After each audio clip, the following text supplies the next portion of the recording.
I just can't even tell you, just learning about that preconception window, that golden time frame. And what I wish I knew was to like just stop, prepare, and not rush into trying to have kids is something I hope to share with every audience I'm able to help chat with. Yes. I'm so excited to talk about all the things we can do in this preconception window, which is also something very personal to me right now.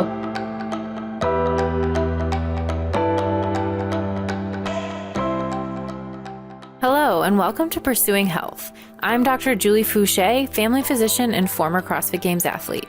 Here, I bring you information and inspiration to help bridge the gap between fitness and medicine and support your journey toward your healthiest self. Thank you so much for joining me. Now let's get started with this week's episode.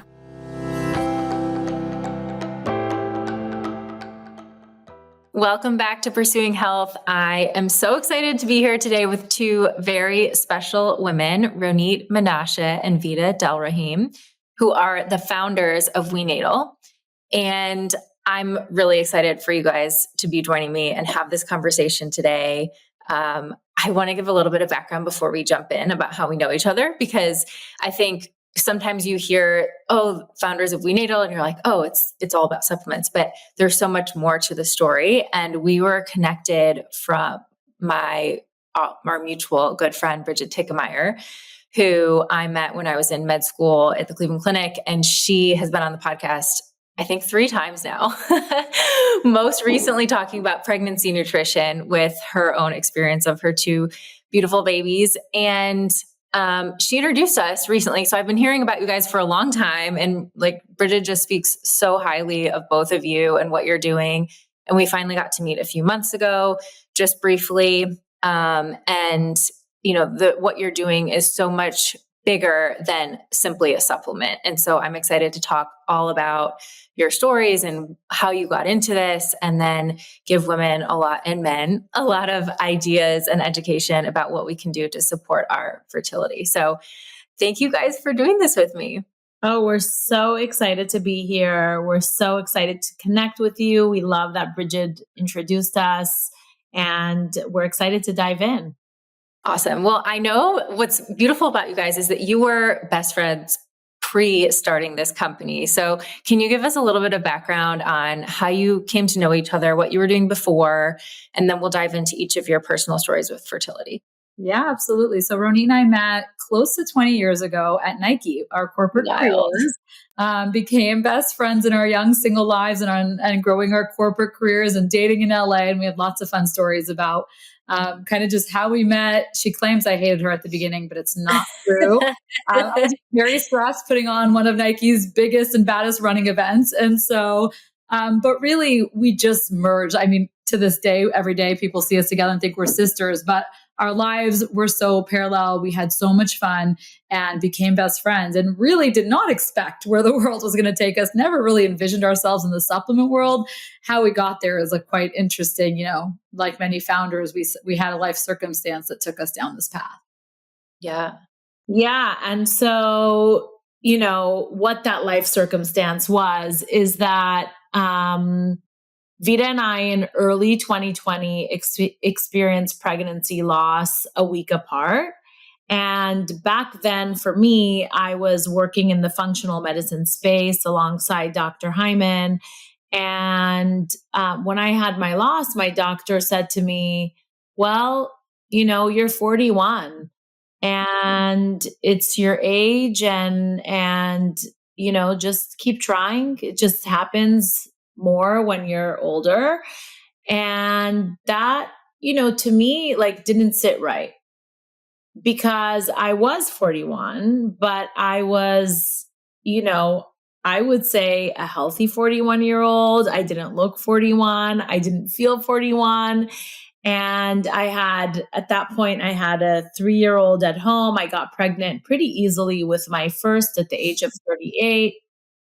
And didn't sit well with me. So I started to talk to all of the colleagues that we had, called different doctors, and really tried to, you know, dive into the research on how can you optimize after you have a loss.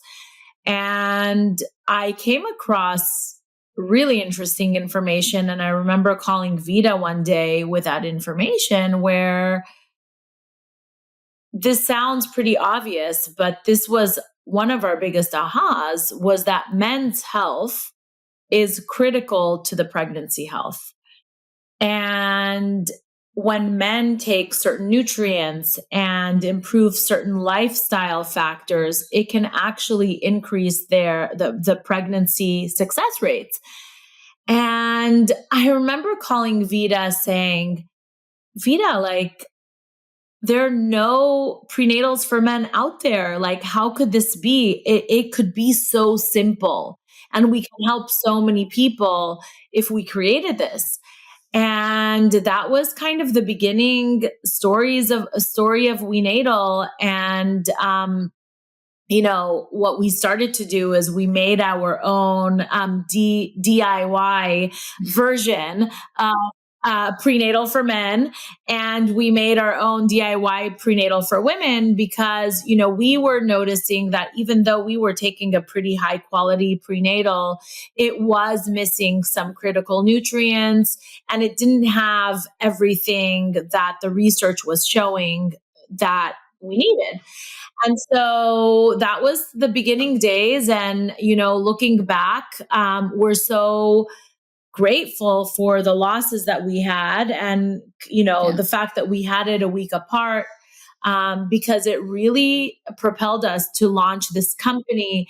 And again, like you mentioned in the intro, it's not just a prenatal, it's a company that our foundation is like the education and the information and what we share with our community, because we were so lost, but also at the same time, we were so fortunate. We had the network of people that we could rely on and get their opinions. We had the resources, we had the education. And so WeNatal is truly an education company. And yes, we also have prenatals that are backed by science, but that's kind of, our origin story in a nutshell.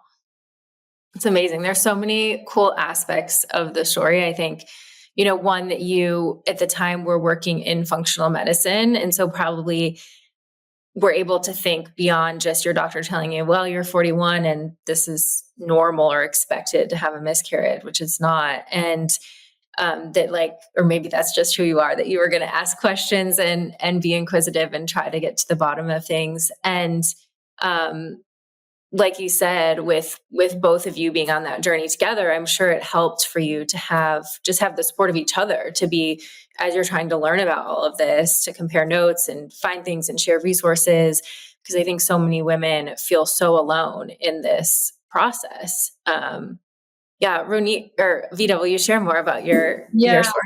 And so here I was, like a 20-year Nike veteran, worked alongside the best athletes. I saw them train for sport. I saw them get coaches and nutritionists and all that. And somehow when it came to like having a baby, I was like, okay, we're pretty healthy. Like we should just start trying. And what I didn't initially share was that my husband and I actually had a miscarriage, went to that routine 12-week appointment, like waited that awkward 10 minutes where the doctor couldn't find the heartbeat, and had one of the most earth-shattering days of my life. So before I had kids, I had a miscarriage close to 14 weeks. It was after the first trimester, after we had told everyone. And looking back, I mean, I got the same answers Ronit did. He just kind of said it happens and, you're lucky you got pregnant. But I went home and literally retraced every step, everything I consumed, the stress at work, the workouts I did, and literally just kind of, like you said, took the burden all by myself, not knowing any different. But lucky for me in my journey, I had Ronit as a best friend. And as I started to uncover with her, she started to say, let's look deeper. Like, have you checked your thyroid? Have you done this? Have you done that? And I ended up finding out I have Hashimoto's, and I had it worked out with an endocrinologist and all these things. And then I went on to have my healthy baby girl. And so that was my first stunt in understanding what functional medicine was. And then, like she mentioned, in early 2020, when it happened again, I remember where I was the day she called me. I remember this literal phone call that how could this be that yet we're so uninformed when it comes to men's fertility. Now, we don't blame anyone. It's really just the misinformation out there. And so as we look back at like this life mission with WeNatal, it's really about creating the best prenatal for her, the best prenatal for him, and empowering couples with the optimism and the hope that we weren't given, that the tools and the resources to educate and empower themselves around the community, the lifestyle, the habits around everything you consume. And it's been a life-changing world, because not only did we have our daughters, very close after we cleaned up and did our WeNatal beta on ourselves. We had Emma, who's now age 4. I had Davina a couple months later, who's also now 4. And every day when we open our inbox, we're seeing hundreds and thousands of reviews and testimonials and people writing in and sharing positive pregnancy tests, WeNatal babies, and sometimes just running down the street. We meet WeNatal babies. And so we realized that there's just so much more than our own struggle with fertilities. And there's a huge global crisis that we can help with the right tools. And oh, by the way, circling back to my doctor's commentary about my age, when we saw that despite our quote unquote old age, we were able to get pregnant without IVF just by making like truly lifestyle changes across the board between myself and my husband, we thought like, we need to do this. We need to be able to empower people. And because the fact of the matter is people are having kids later in life. You are getting married later in life. You know, all of these things. And so, our success story with our kids propelled us even further to create the brand. Mm-hmm. Absolutely. I think one, I'm so sorry that you both had those experiences of miscarriage, but it's beautiful to see like how oftentimes out of like pain and devastation comes something really beautiful. And what you all have really like birthed in your company and in the community that you've created is really beautiful and empowering. And I'm sure healing to see so many women benefiting from what you all have learned from that painful moment. Yeah, truly, it's been such a healing journey for us, for sure. And I just can't even tell you, just learning about that preconception window, that golden time frame. And what I wish I knew was to like just stop, prepare, and not rush into trying to have kids is something I hope to share with every audience I'm able to help chat with. Yes, I'm so excited to talk about all the things we can do in this preconception window, which is also something very personal to me right now. But you mentioned just briefly before you do that, Vida, you mentioned the fertility crisis that we're in. Can you all shed some light on that? Like, we probably all have friends or family members who've experienced problems with fertility or miscarriage, but like looking at the data, where are we in terms of our fertility health? Yeah. When we had our losses, we started talking about it with friends and we shared, and we realized that there were so many people around us that also had a miscarriage or friends that were struggling with infertility. And when we started to look into the data, at that point, so this is in 2020, research was showing that 1 in 8 couples were struggling with infertility. Today, 5 years later, the data is showing that 1 in 6 couples are struggling with infertility. And then the question is why? What's going on? Is it the environment? Is it that we're getting married later in life and having kids later in life? Is it that people are choosing, in some cases, people are choosing not to have kids or to have less kids? But when we look at what's happening biologically with like men and women, we see that in men particularly, their sperm counts and sperm quality have been declining across the board in the last 50 years. And so really, like when you think about it, a man today has 50% less sperm compared to their grandfather. And those sperm counts are declining every single year.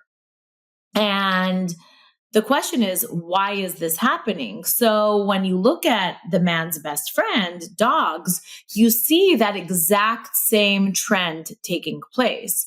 So this is something that's happening within our environment. This is something that's happening within our home. And so you have doctors like Dr. Shauna Swan, who talks about plastics and phthalates and that impact on sperm counts. And so, when we hear about the sperm, the fertility crisis, it sounds a little bit like doom and gloom. And in women too, we see an increase of 1% per year in miscarriage rate. There's so many women that get this diagnosis of unexplained infertility. But is it unexplained, or is it that we're not really diving into the root cause of things? And, for us at WeNatal, at this point, we have thousands of success stories. Like, for instance, we have a customer who, her name is Cassie. Her daughter's name is also Emma, like my daughter. And she had found WeNatal in her early days because she had gone through 13 rounds of assisted reproductive technology. And her doctor told her, well, listen, Cassie, as a last resort, why don't you try to go on a gluten-free diet and see if that helps you?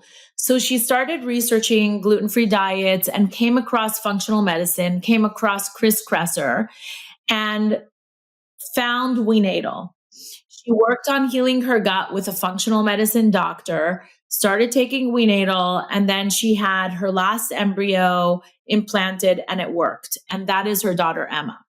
Now, fast forward 2 years later, Emma is 2. She wants to get pregnant again. And her husband think, just like so many think, that IVF is their only option. So they go down the route of IVF again, and they have 2 failed cycles. So they decide to stop trying because they're like, we need a break. This is mentally so hard, so difficult. And what happens? They get pregnant naturally. Wow. And so them getting pregnant naturally is a testament to all of the work that they have done as a couple on their health, on their, and, nourishing themselves. Both her and her husband have been on WeNatal for all of these years.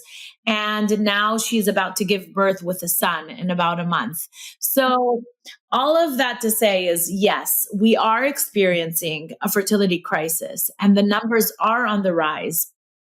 But there's so much that we could do from a root cause perspective to really dive into what's going on and really optimize health despite age. Again, I was 41, but my biological age was saying that I was 31. So can we do things like reversing our biological age and optimizing no matter where you are? That is an incredible story. And I think, when you think about, IVF and how often people get pushed towards that as a first step, right? Oh, you've been trying for a year, you haven't been able to get pregnant. It's like right to IVF. And regardless of whether or not you end up using that to get pregnant, there's still so much you can do to improve your chances of it working and to improve the quality of your eggs and sperm, like even if you're going that route. And so I think, that story highlights it so well, right? All the work they did, removing gluten, healing her gut, even just finally being like, we're going to take a break and not stress about it for a little bit. And the way that opens up the possibility of getting pregnant too. That's incredible. I'm glad Cassie is sharing her story because that's really empowering. When we hear these stories, we're like so touched. We literally, it is pretty amazing to see the difference that we're making in literally people creating humans. Yes. Amazing.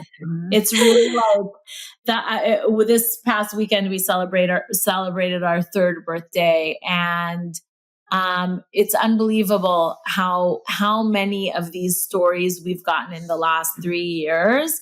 And we're so excited. And our vision is to, see not like thousands of families have their babies, healthy babies, and support them with the education and give them hope, but like tens of thousands and millions. So yes. And the way that shifts the narrative too, I think so much of the conversation has been so doom and gloom, or like there's nothing you can do, or, and even just hearing you all talk about your stories and getting pregnant in your 40s and how that then creates hope for someone else listening, like, oh, I'm in my 40s. It can happen for me too. And even just that thought, what that then does to your physiology to help improve the chances of you getting pregnant. And the more stories we share and the more kind of positivity we push into the world, I believe that also makes a big difference. So I love that you all do that. And there's so many different factors. So I want to start diving in a little bit to all the things we can do. And as I mentioned, this is something that's personal to me. So I'm getting married in September, so 5 months away, and we want to have kids. I'm 36, so I'm not 40 yet, but I feel like still you hear that age of 35 in the world of pregnancy and fertility, and they try to scare you with that age. And I had done some preventive labs, just, I'm also in the space of functional medicine, and had done a whole panel. And one of those labs that I checked for myself was AMH, which is a marker of egg reserve. And out of the blue, not something I was ever expecting, my AMH was lower than I had expected. And it surprised me how much that hit me, like from an emotional perspective, just because I wasn't expecting it. And I think also highlighted this, like the double-edged sword of being in a world where we have so much information, right? Sometimes it can be a good thing. Sometimes it can mess with your head. Sometimes all the wearable data is really empowering. Sometimes it adds more stress.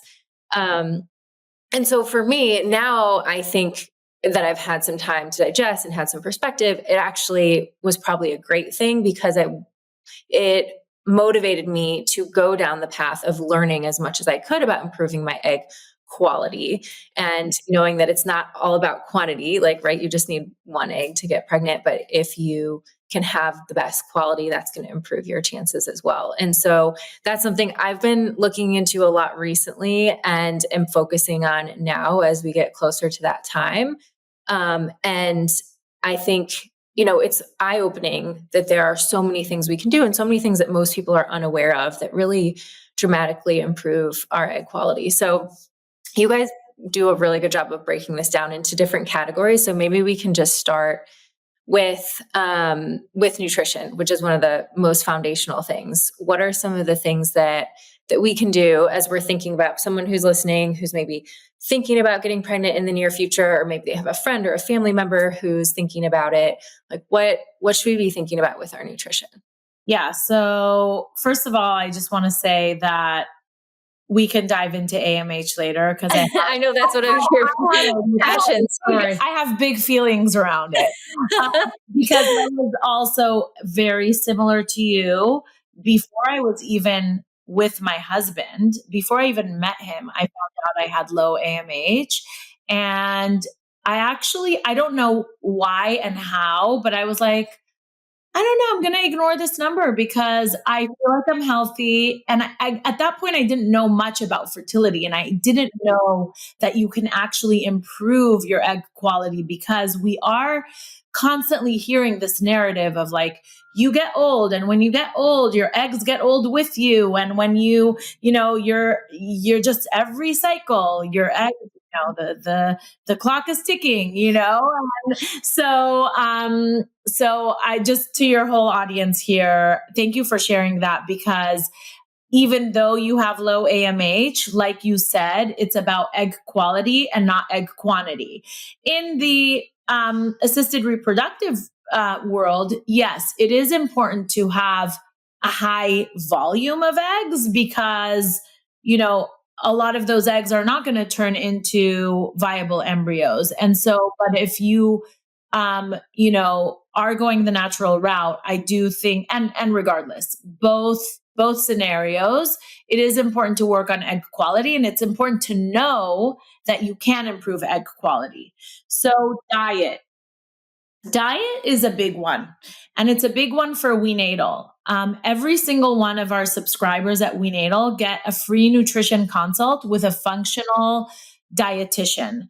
And so that is important to us because we know that there's actually research that shows that men and women who eat a Mediterranean diet have improved fertility. In men's, it's shown to improve all of the sperm parameters.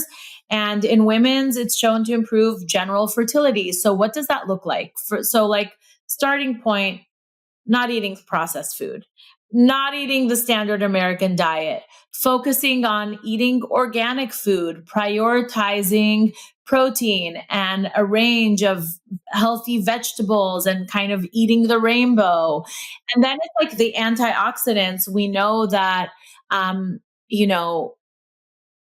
in men and women, eating a high antioxidant diet, and I'm sure Bridget spoke about this, in her podcast with you, can improve egg quality by kind of combating the oxidative stress that we have from external factors. So we actually, in our recent masterclass, Bridget talked about pomegranates and, all these high antioxidant foods that can really improve fertility.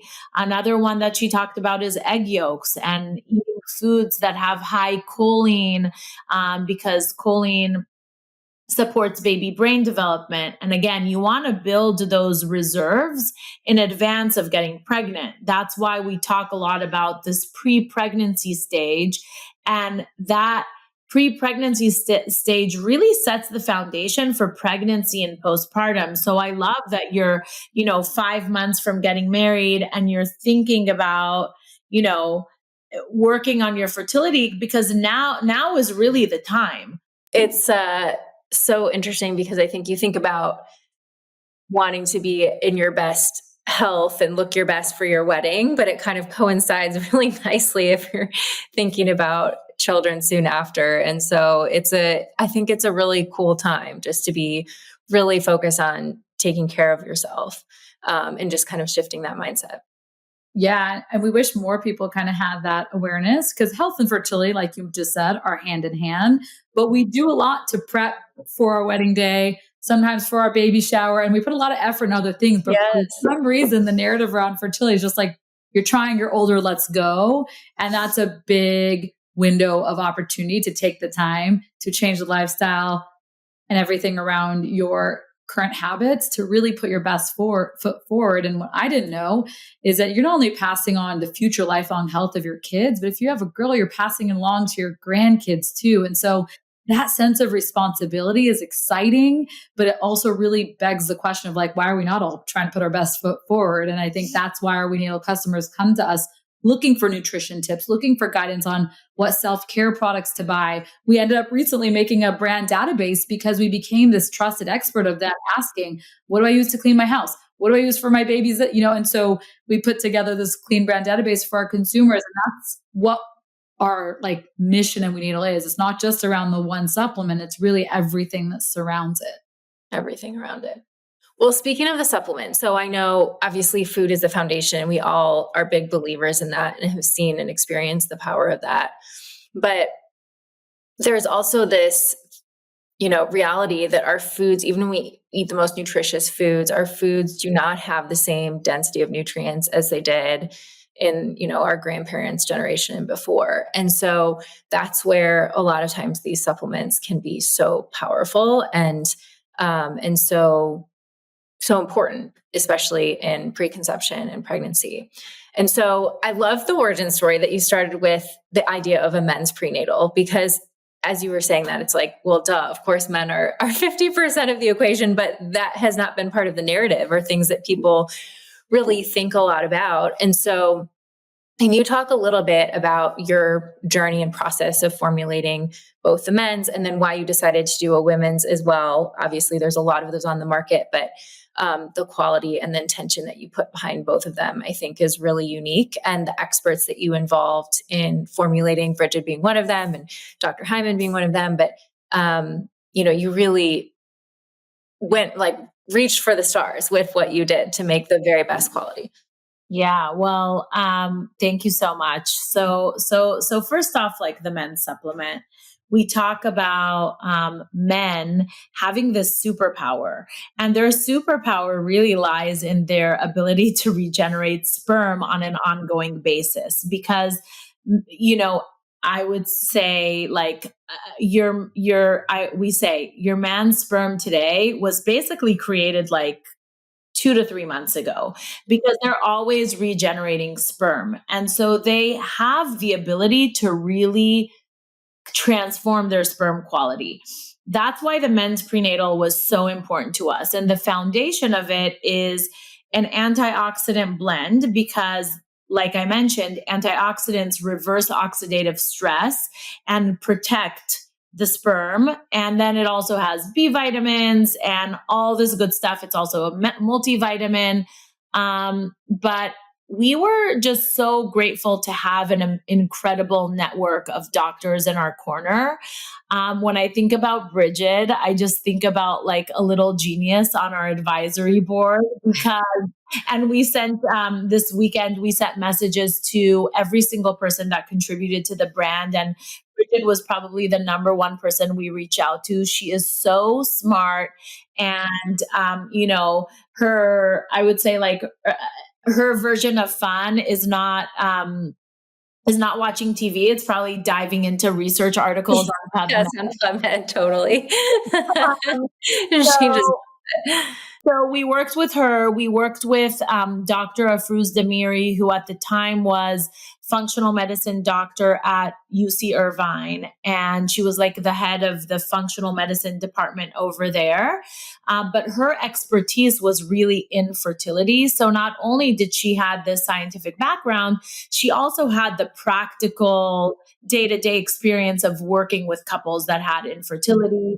Then, of course, we had Dr. Mark Hyman, who I was working with Dr. Mark Hyman until we started to work on WeNatal. And when we first reached out to Mark about the idea, he was like, well, yeah, I mean, of course, I always work with a man. And this is like a no-brainer, but like, we said to him, well, not everybody has access to Dr. Hyman. And here we are, like, so fortunate to have access to people like you, but we want everybody to be able to have this type of access. And that's why we created, WeNatal. It's our version of, this functional medicine resources that we've had in basically a bottle.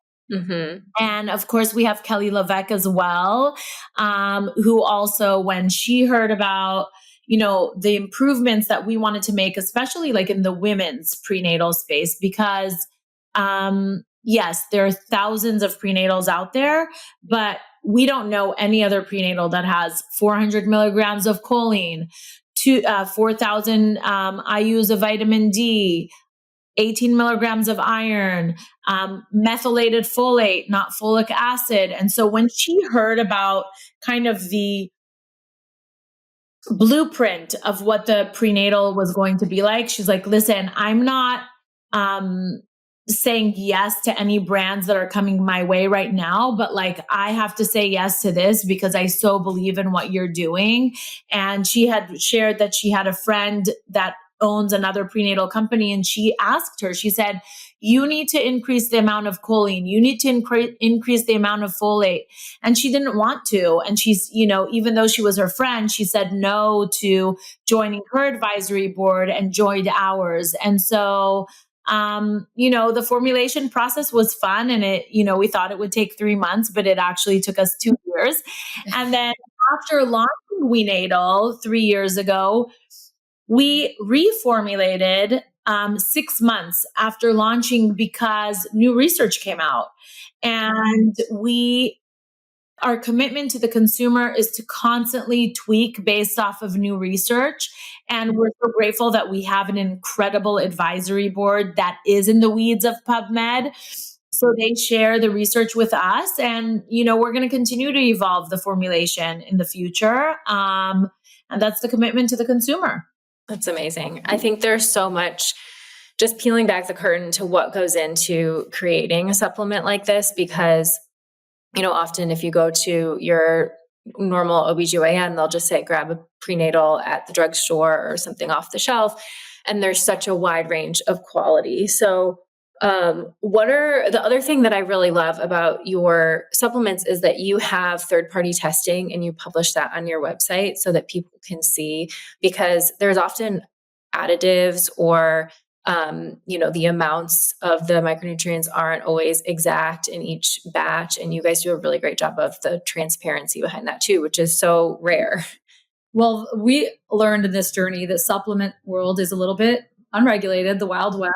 Many of your community might know it's not regulated by the FDA. And when we were doing our initial research, we were not only going to drugstores because, yes, my OBGYN actually told me those exact words, just take a prenatal, they're all the same. And I did for my first pregnancy because I didn't know any better. But once we pulled back the covers a little and went to even some of the best retailers like Erewhon and do the research, you aren't often educated to turn it around and look for that other category. It shouldn't be there. The additives, the fillers, the junk, and the ingredients. Once you really start digging in on the clinical doses that you need, the forms of the ingredients that you need, you want them to be bioavailable, you realize that you really have to be your own advocate. You really have to ensure anything you're consuming in your whole life, but very much so, most importantly, when you're trying to have a child, that you're getting the best quality out there. And so, yes, the concept was WeNatal for him because a men's prenatal did not exist. But then we realized there was actually a huge gap in the women's space as well. And it was time to innovate for both partners.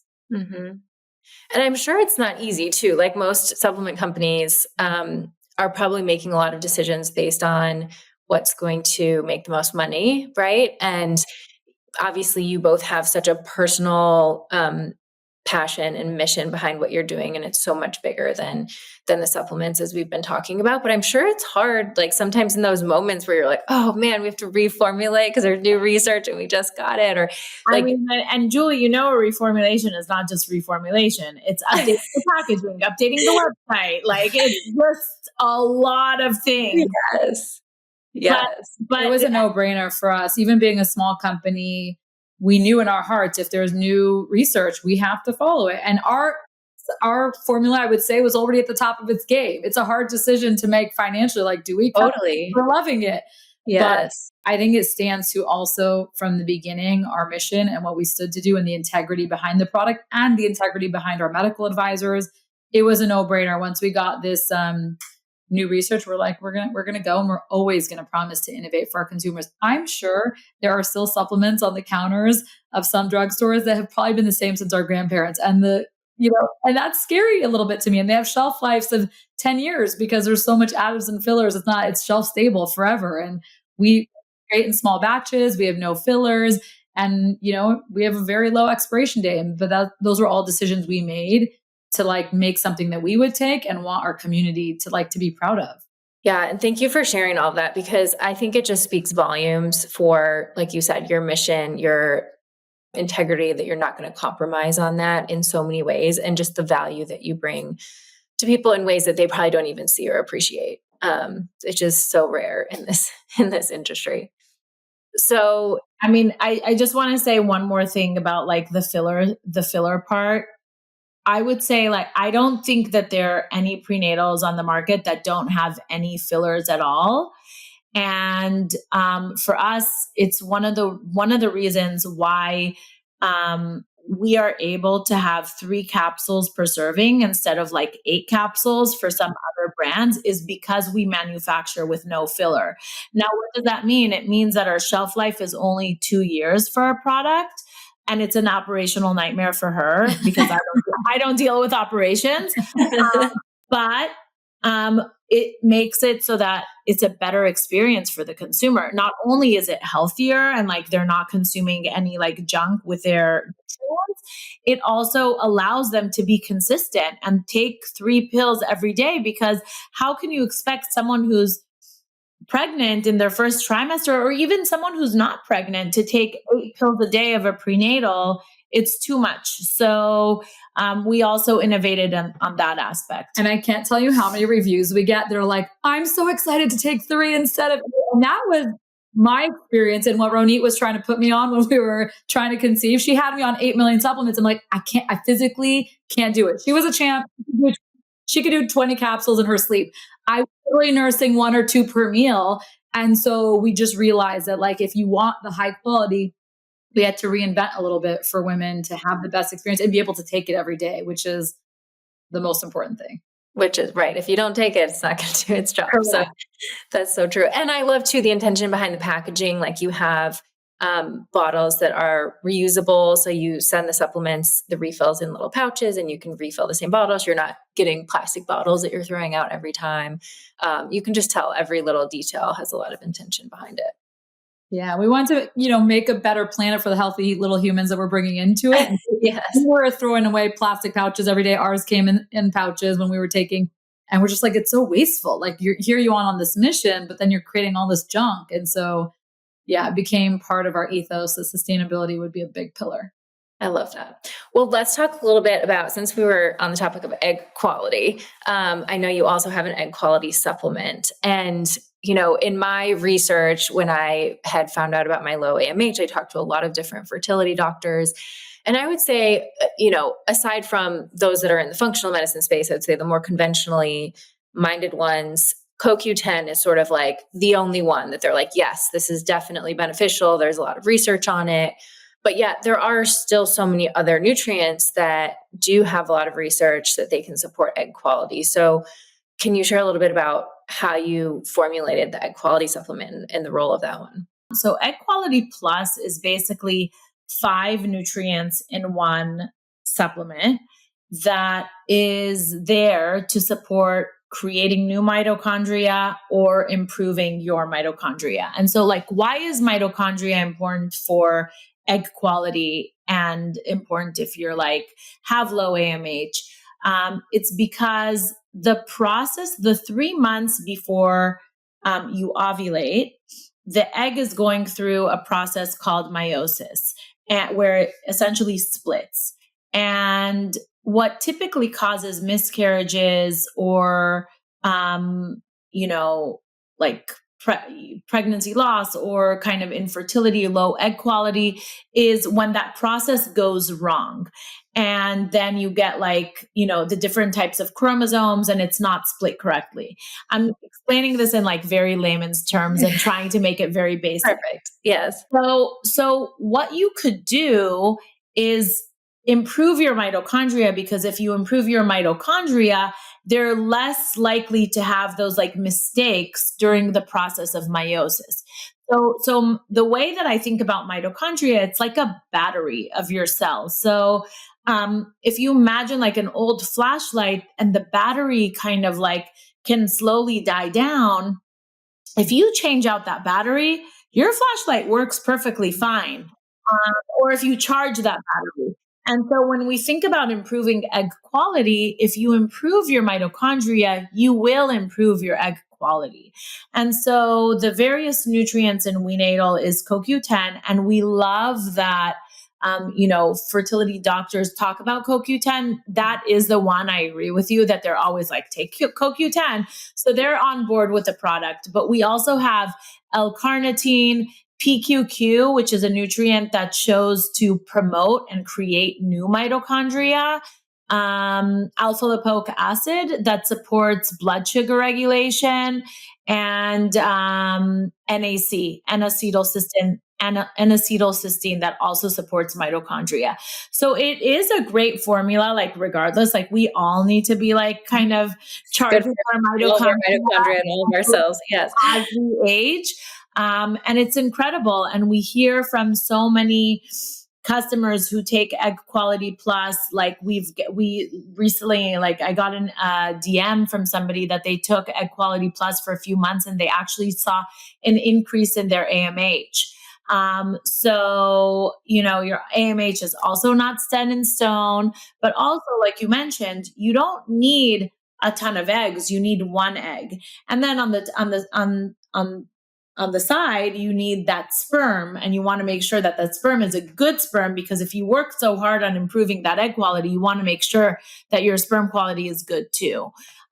So we always talk about the 3 months before conception being like at the very least, working on improving your fertility. But if you have more time, the longer you take to nourish yourself, to kind of build those nutrient reserves, but also improve your mitochondria, reduce your oxidative stress, reduce your inflammation, is the perfect way to go into, trying to conceive. Absolutely. And any other nutrients? So I know I will point out in your prenatal too, you have the choline, which a lot of them don't have. You also have a lot more vitamin D than most have. So like for myself, was able to stop my other vitamin D supplement I was taking, which is nice. But other nutrients that we should be thinking about supplementing during the preconception or pregnancy timeframe. Yeah. So I think like you mentioned, choline is a big one, and a lot of prenatals don't have any choline at all, or they have very low dosages of choline. Research shows that women who are pregnant need 400 milligrams of choline, and when they're breastfeeding, they need 450 milligrams. And you're constantly, like, the average American is eating about 185 milligrams a day if they're eating eggs. If they're vegan, they're probably not getting any of it. So it's really important to make sure that like your choline on your label is there, and also that the dosage is at least 400 milligrams. And then vitamin D was a big one for me, Julie, because our prenatal that I was taking with Emma had 1,000 milligrams of 1,000 IUs of vitamin D. I ended up having preeclampsia, which often is associated with low vitamin D. And my vitamin D, just looking at my labs after the fact, was around 20. And so that was low. And again, I don't know if it was because of my low vitamin D, but the research shows that 4,000 IUs of vitamin D is what's needed for pregnancy and postpartum. Another big one for us is folate, versus there's a discussion around folate versus folic acid. And a lot of the conventional doctors out there are saying you need folic acid in your prenatal, because folic acid is what has the research, and that is shown to prevent neural tube defects in baby.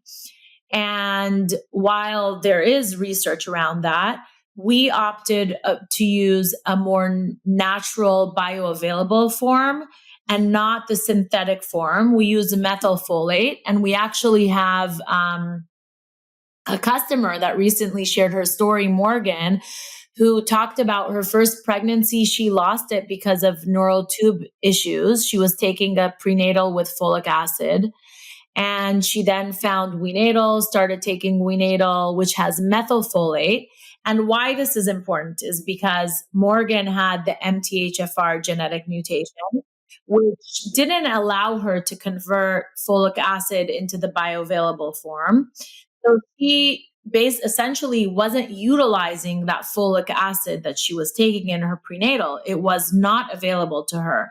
And we know that about 40% of the population has the MTHFR genetic mutation. I have it, Vida has it, my husband has it. Yes, I see it. We look at genetics on all of our patients, and I see it so often. So it's extremely common. So it only makes sense to have your B vitamins methylated, which means anybody who has the MTHFR genetic mutation can utilize those nutrients. So we geeked out on every single one of our 24 nutrients like this, like the dosages, the forms, the really, like, for instance, our iron, we use a patented iron that doesn't cause constipation. every single one of them we like really looked at from all aspects. And that's why it took us so long to like launch our product. But that's also why we're so proud of our formula. Yes. Are you guys going to do research studies? I feel like you could have such amazing, it'd be it's amazing to hear the testimonials, but such powerful data too with what you're doing. We're in midst of our current trial, so we're so excited. WeNatal for her and him, and we cannot wait to share the results. And yeah, hopefully in a few short months, we'll have a bunch of really great data to share with you. Super exciting. Yeah. Super exciting. And then the last one, I can't leave out our omega-3s, our DHA, and how important that is. And you guys have a great DHA supplement as well. So that's another one that, can be hard to find a really good quality and purity. And of course, when you're in pregnancy, you need more of the DHA instead of the EPA, higher DHA ratios in your omega-3 supplement, which isn't always the case with a lot of the supplements out there. So, we know that it's linked to baby brain development. We know how critical it is for reducing inflammation. And this is one of them, as you mentioned, like you just can't get everything in the right dosages from diet. Even if you were eating, your job was to just like eat for your fertility, like you just couldn't, volume of food. Yes. And so for us, it was important to not just create another like DHA on the market, but create something that would be easy for people to take. Our DHA are like tiny little mini capsules. Normally they're so huge, right? So huge. We literally got a voice note from a doctor friend this morning saying she ran out of her WeNatal Omegas. I just like laughed at how perfect time this is. And she tried another brand just to hold her over. She happened to have it in her house. And she's like, I couldn't even do it. It was 2.5 times the size. It smelled, it was gross. We sometimes don't talk about, but ours are beautiful, tiny little capsules. They're mercury free. They're cold pressed. We know they're good. The ingredients are obviously just like WeNatal of the standards, but we often don't talk about how lovely the experience is and how you don't get the fish burps. And I couldn't take omega during my pregnancy. I tried a few, got especially the fish when you're nauseous. Yeah. grossed out. And then we learned that means they're rancid. It's horrible. Yeah. It's horrible to take an omega and then like all day long after that, you're like, oh yeah, that's the omega. That was horrible. That was worse. So she left us a voice note today saying, you need to do social media around your omegas because they're so amazing. Yes. It's the same integrity we put into WeNatal. We made sure it's the right quality. It's third-party tested. It's not rancid. A lot of people say if they're oxidized, that's why you get the fish burps. And that's why we created one. Because again, there was a lot of omegas on the market, but maybe not all of them to the standards that we wanted to take. I'm so glad you called that out because it's true. I have conversations with patients about this on a weekly basis about finding a fish oil that they can actually tolerate and swallow. So I love it. Well, we have so many more topics. I want to make sure we give a little bit of time to some of the other factors that we can pay attention to improve our fertility. So movement is obviously a big one. And, there's a balance. We want to have the right amount, not too much, not too little. What are you seeing with women that you work with? What are your experiences as you guys really focused in on your own fertility? What is the message you'd like to give about movement? Yeah, I completely agree with you. Not too much and not too little. And then also I feel like sometimes just in general wellness, we're hearing all these messages of like, you need to do this, you need to do that. And then it becomes like even more stressful. It becomes like this checklist. And then people are waking up at 5 a.m. to work out and then they're missing their sleep. And so like your workout is actually not helping you. And in regards to fertility, Bridget, we learned this one from her. She says like sleep over exercise. Like if you had to pick one and you don't have the time to exercise, it's better to, invest in your sleep. And of course, like making sure that you move, I would say like walking is a big one for, both men and women. Actually, research shows that men who walk over 4,000 steps a day have higher testosterone than men who walk less than 4,000 steps a day. And also with like exercise, I would say, if you feel good after your workout, then great. Like, you need to listen to your body. You are your own best doctor. But if you feel depleted, then maybe like a high intensity workout is not for you. And like, listen, I've been, I've had my CrossFit days, I've had my, and, with somebody who is super high stress and maybe has like adrenal issues, CrossFit exercise was not good for me when I was trying to conceive. I like kind of toned it down a little bit. So I think there's not a one, like just like one answer that like works for everybody. Generally speaking, movement is good, but if it stresses you out, like, listen to your body. And sometimes something that I've found, and I've had to unlearn and really do a lot of work to tune into, is that we in general as humans are not great at assessing our own levels of stress, right? Because we are so used to just pushing it down, keep going, keep pushing. And so what feels normal, like I'm like, oh, I'm not stressed or I'm not overtrained. We actually might be, because we've learned to shut off that little voice that's our intuition. And so much of this process, I think, is about, especially as preparing to become a parent, is being able to really tune into your intuition too and know, okay, what does my body need right now? Does it need more exercise or does it need rest? Does it need sleep? Even like the nutrition, is it, a lot of people struggle with emotional eating. Is it something that's going to be nourishing for my body, or am I eating this out of stress, or am I eating this while I'm on my computer or in the car, or not really paying attention too much to the food that's going into my body. So I think that's a really great call out, and that there is no one size fits all for any of this stuff. And a big guiding force is really being able to tune into our own intuition around it. 100%. 100%. Completely agree. And it just sets the foundation, the intuition for when you do become a parent, or everything in the process, even when you're in the labor and delivery room. Again, you're your best advocate. And we've heard and we've had customers, when you're pressured to do things that are not right for you, or something's up, but the labs are just saying it's normal. And I have my own personal stories, and my labs were saying it's normal, but then I uncovered Hashimoto's, and I've been in the adrenal fatigue. So I attest to anyone who just pushes along, and those 5 cups of coffee that were getting me through my day, but it wasn't normal. When I paused from that, I realized I actually might need a nap during the day because I'm fatigued, but you just kind of ride through it. And so really going inwards, it's hard, but it's so empowering. And then when you do have a child, you're going to want to lean into that intuition as well, because you're going to know what's good for your child. It's one of the most uncomfortable things, but the most beneficial things, to just pause. And I'm always so grateful.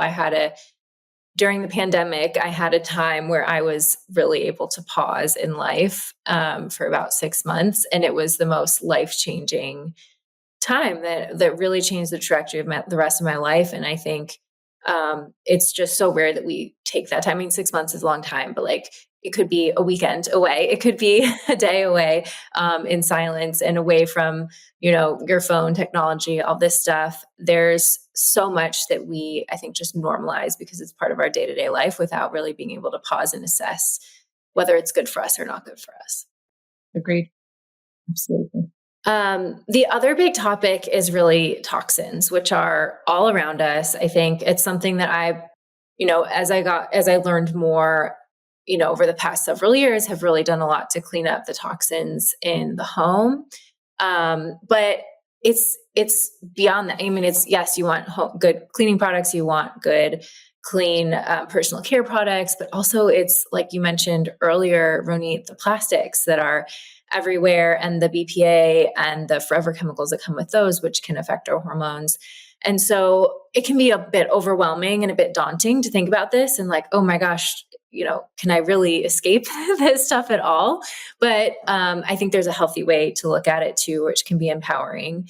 So how did you approach this yourselves, and how do you counsel other people to approach minimizing toxins in their life? Yeah, it could be so overwhelming. And a lot of times when we kind of go down the list of like, here are all the things, all the ways to reduce these toxins, it seems like a lot. But for me, like, honestly, I did it very gradually because I was working in the functional medicine space and I worked on my own health even before conception with like functional medicine doctors. So I was like slowly doing things.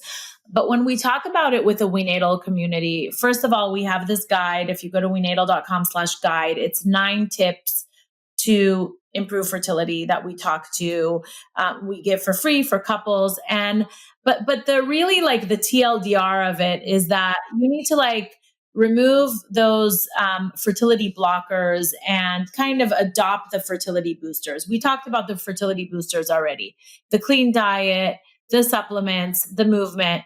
Now, what are those blockers and how do you go about it? So we have the way that I like to think about it is in your house, the 2 most toxic places are probably your kitchen and your bathroom. So going into your kitchen, replacing the plastic containers and switching them to glass or stainless steel. If anybody is still using Teflon pans, get rid of those. Get rid of them. Get rid of your cutting boards and your the plastic cutting boards. Oh my God. Yeah. When I was displaced from my house in January, I was staying at my brother's and he had plastic cutting boards and literally every time I chopped on it, I like slightly died inside. Yeah. To buy him cutting boards. But anyway, yes, replacing the plastic cutting boards and just being mindful of, plastic in your environment and reducing those. Like you can't completely eliminate it. And, just knowing that like as humans, we have the ability to detoxify. We're not like, we shouldn't think like I need to live in a bubble and I cannot touch plastic ever again. You're right.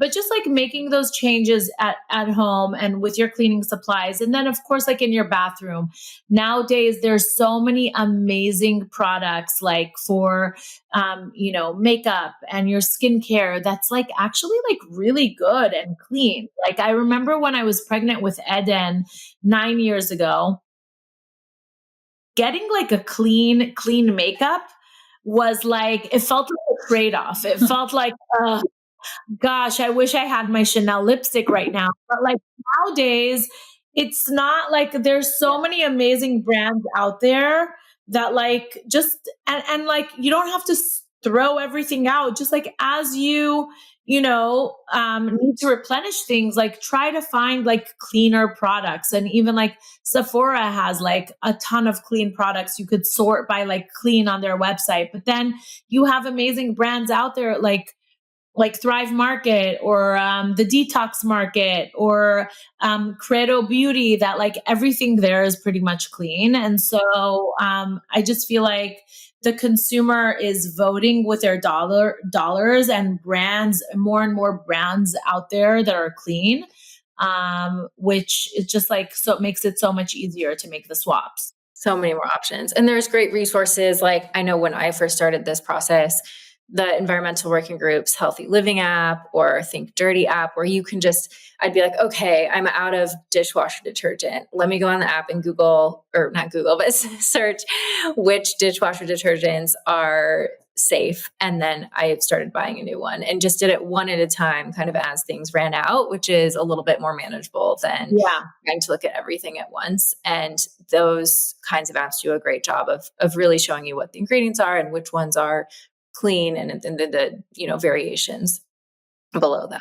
That's why I feel like this trimester 0, which we talk about the preconception timeframe, is such an amazing opportunity because it's hard to make all those changes all at once. Like once you get pregnant, like if you just start from like conception, it's so hard. But if you take like 6 months to like really kind of optimize in your home. And, we talk about like the 2 easiest things is to get a really good water filter and a really good air filter.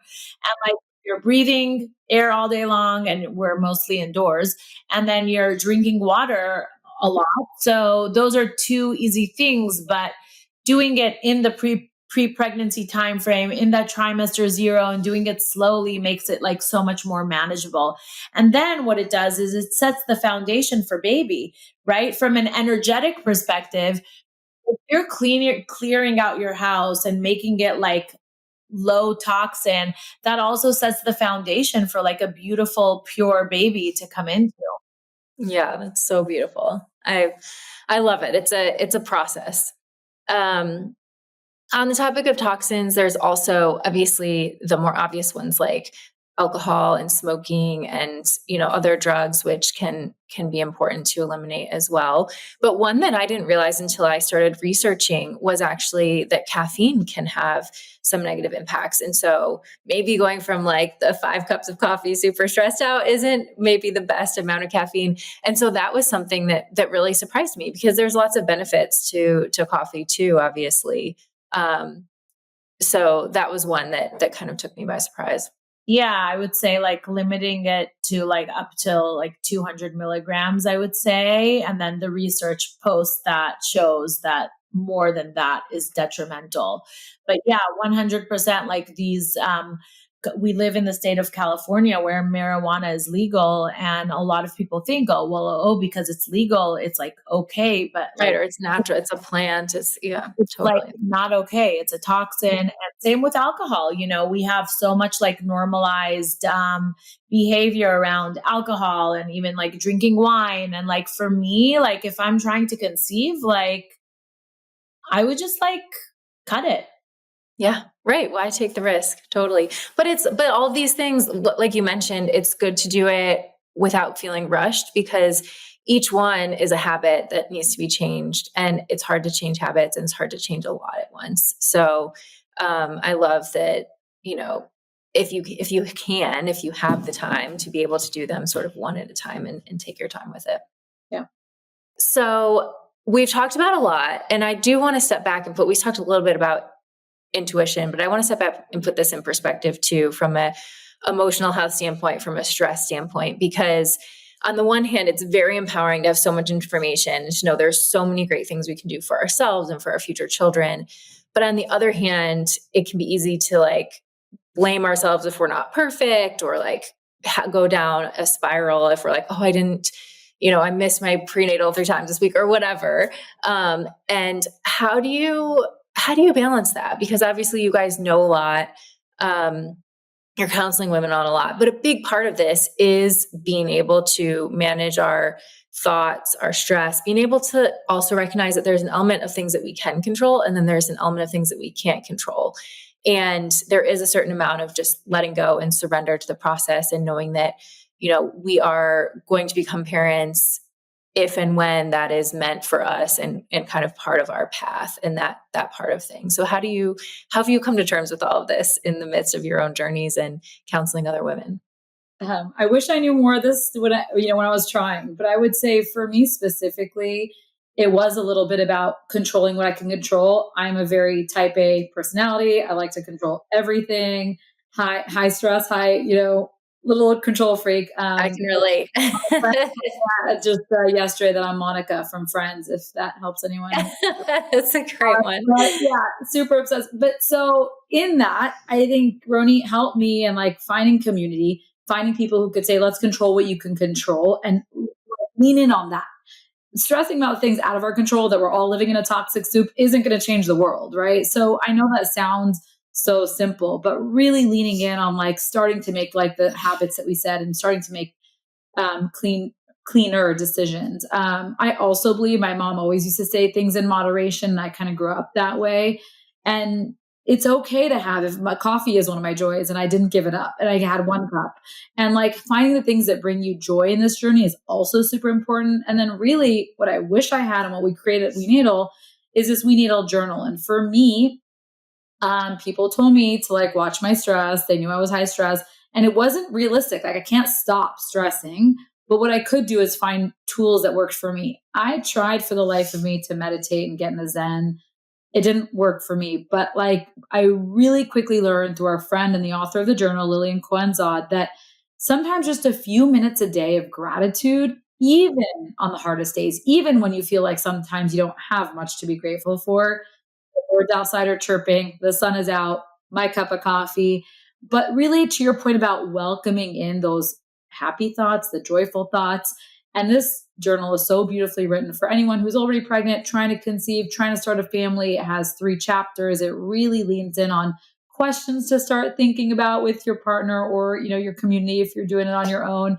And what I leaned into was the gratitude part, because for me, I didn't find a lot of gratitude in most things. And in fact, I was really hard on myself on when I wasn't able to accomplish, or because of my miscarriages, or blaming my partner for some things. I was like, he could do better. And so that completely shifted my narrative. And there's more and more research coming out about gratitude and changing your physiology and really making your body so much happier. And so tools like that. And for me, it's all about like really the WeNatal mission, leading into controlling things you can control and giving you optimism in those areas.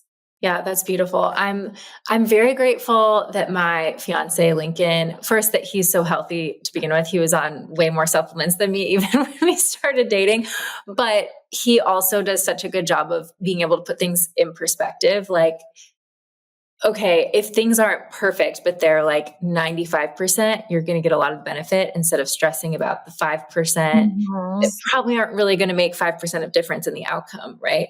And so I think that helps balance us out a little bit, because otherwise I would probably be way too type A about all of this. Yeah. And sometimes the stress of what you're stressing about, to the perspective point, it's not worth it. Like when I first learned about seed oils, I became obsessive. Yeah. And I was like, but like the stress about eating seed oil is almost worse than just eating the seed oil and letting your body figure it out. So exactly, finding the joys and finding the things that like she said, if the workout makes you feel great, do it. If it provides you more stress, lean into, like, it goes back to pausing and going inward. And there isn't a one size fits all for anyone in the fertility journey. And you could, can't tell you how many people we talk to who want to like lean in our miscarriage stories because they've had miscarriage. And they're like, but my friends are drinking, doing drugs, eating fast food and having kids, and it looks so easy. It's like, you don't know. So like, it's hard to like look left and right and not be discouraged sometimes, and really just try to focus on yourself. Sometimes it's hard. We've been there, we've been struggling. And that's why also we want to create community within WeNatal. We'll literally talk to anybody, customer or not. We'll get on the phone with them. We'll coach them. So it's so important. We have a team of nutritionists that we talked about, but finding your community, finding your village, which will also be so important when you have kids. Yes. But you can lean on a best friend who can like be there with you. There's so much to this that's synonymous with having kids, and also the foundation you set before you do.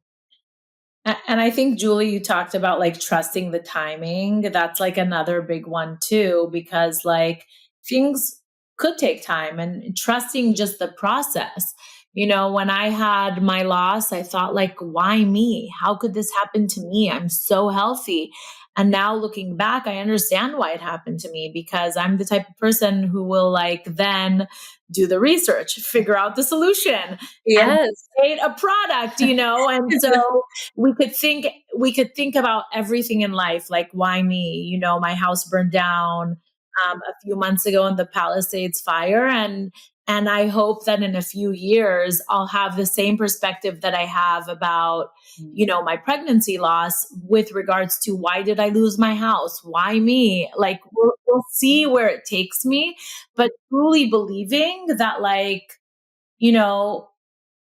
things, I don't know. I always say like, God gives you what you could handle. Yes, that's true. Sometimes he goes right up to the end, right? Exactly. Yeah. And so I think trusting the process and knowing that, like, trusting the timing of things too. Absolutely. And I just love that perspective, and how, even though you can't see it now, you have that faith that maybe I'll be able to see it in the future, that, there is. I'm sure I will be. I'm sure. Mm-hmm. Yeah. And how giving, I think when this was, when the fires happened and you're losing your home, you guys were giving, like WeNatal was giving away products to people who needed it. And like, that is just so rare in the world today, for people to be so, even when you're going through the hardest thing yourself, that you're thinking about how you can help other people, which is amazing. Oh my God, Julie, I was like laying in bed the day that my husband, so we didn't know if our house burned down or not, because, we just like didn't know. It happened so fast. And so my husband went to the Palisades and basically sent me a video of our house, like completely burnt down. And I was just shattered. And I laid in bed, and all I could think about was, oh my God, but what if I was pregnant? What if I was about to give birth?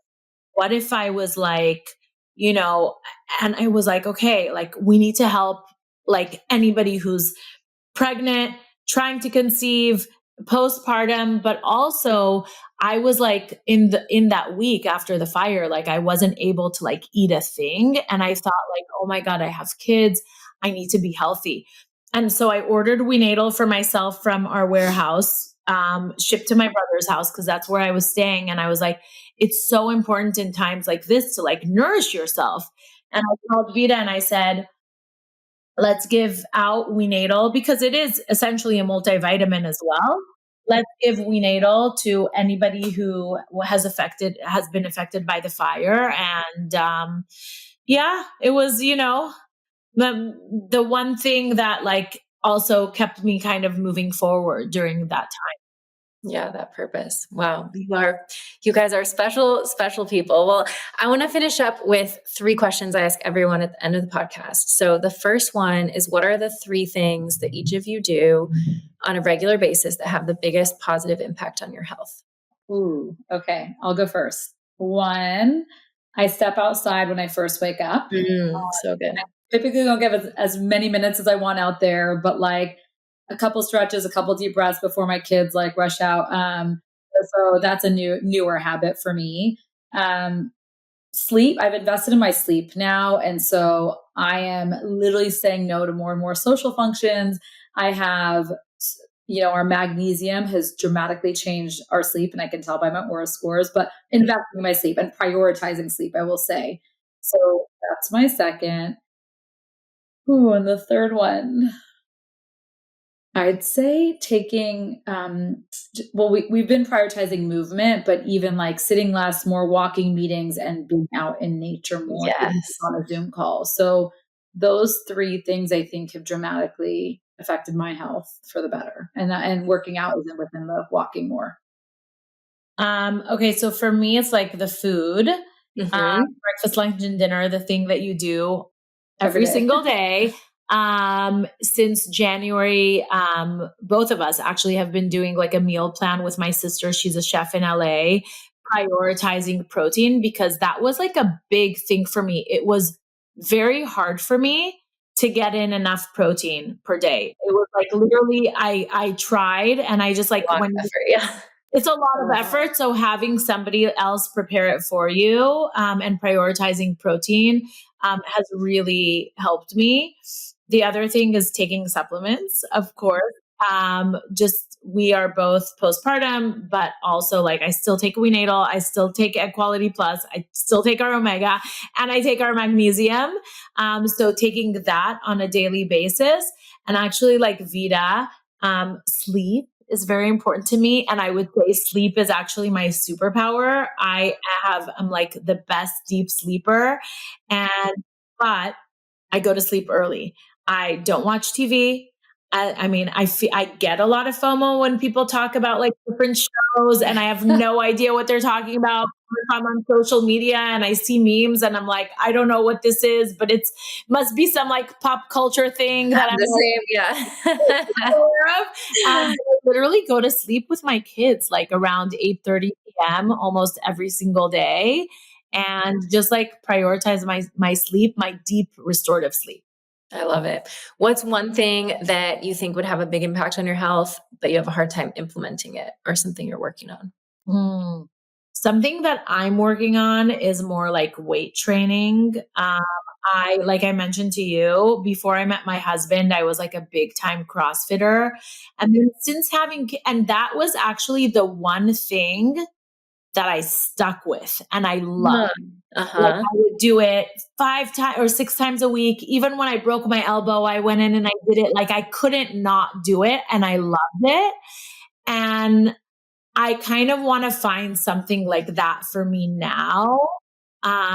Just like going to the gym, working out on my own, going to classes. Like I do it, but I'm not like obsessed with it the way I was obsessed with CrossFit. Yes. The community, I don't know if you were part of a gym, but the community aspect, I think, makes it so engaging. I do a lot of workouts on my own now in the garage, and it's not the same.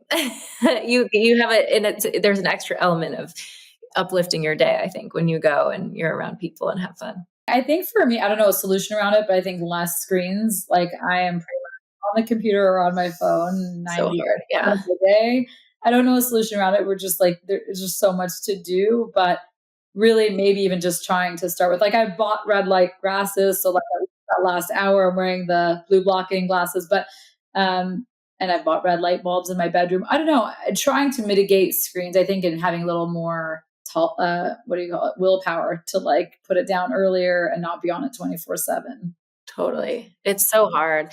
I found though, once I started wearing the blue light blocking glasses, I was like, this is better than any sleep supplement I've ever taken, because once I have them on for a little bit, I'm like, oh, your body naturally just gets tired when it's not being bombarded with so much blue light. But so hard. I struggle with it also. I go through waves of being really good about like not looking at my phone first thing in the morning or having time away from my phone. And then, and then I don't. So it's a constant struggle. Moderation, like we all said, no one's perfect. Right. All right. Last question is, what does a healthy life look like to you? I would say, like, just continuing the theme that we talked about, a healthy life would be more of like a balanced life. It's doing the health things, but also like going out and eating pizza and having fun. And like, that to me is health, is incorporating joy and not being kind of like just like super strict about things. But for me, it's like community, gatherings, people, travel, that sort of thing. Yeah, that sounds lovely. I echo that. And also I want to travel together, but also I would say just like to add to that, just thriving, like in my own body. I think so much of my, having kids, I just deprioritize myself. And I'd say we're doing a good job with our meals and are trying to get back from workout, but really thriving, like mental clarity and working out as much as humanly, like really getting to that again. And that's kind of what I attribute. So like being fit, but also feeling good and having that mental focus and energy that I know I can. I'm getting back into it. Yes. I love that both of your answers, because I think so many times, especially in the world of, wellness or functional medicine or biohacking, we get so into defining health as like doing all these things, checking all these boxes. Like, did I get morning sunlight? Did I meditate? Did I eat real food? Like all the things. But if you're doing all those things and you don't feel like you're thriving, right? You feel like you're like a prisoner of this crazy routine of trying to do so many things every day. What's the point, right? And why are we, why do we want our health, is so that we can have fun with the people around us and have community and relationships and all the things that you brought into, Ronit. So I just love it. And I have loved this conversation. Oh, and on that note, a couple of weeks ago, Lincoln and I were in Colorado on vacation, and we went to, and I'm normally like so dialed in, especially when we're traveling, I'm trying to minimize other factors. And we went to an Italian restaurant, and we were like, okay, we never drink. We had a drink. We drink like once a year. And he's like, well, why don't we just order this pie? The waiter told us, well, it's freshly made pasta with flour shipped from Italy. And I'm like, okay, like I don't normally eat gluten, but I don't have celiac and I don't have like crazy symptoms when I eat it. And it was the most fun. Like we had the best time, and it's important to do things like that, I think, 100%. And not be too strict. Yeah. 100%. Yeah. Totally. Thank you guys so much. This has been an amazing conversation. I'm just in awe of the people that you are and what you bring into the world with everything you do. And really, it does feel, I just feel like your hearts and your integrity for doing things from a really meaningful place and doing what's best for the people that you serve. And I think that's often rare in the world today. So thank you for being yourselves, and thank you for turning your pain into so much beauty for so many people, and excited to see, how the community continues to grow and all the, thousands and hundreds of thousands of stories and lives impacted. Thank you. Thank you for having us. Thanks so much, Julie. It was such a fun discussion. Thanks so much for tuning in. If you enjoy listening to the podcast, please consider subscribing and giving it a 5-star rating on iTunes. It really does help to get the word out to more people.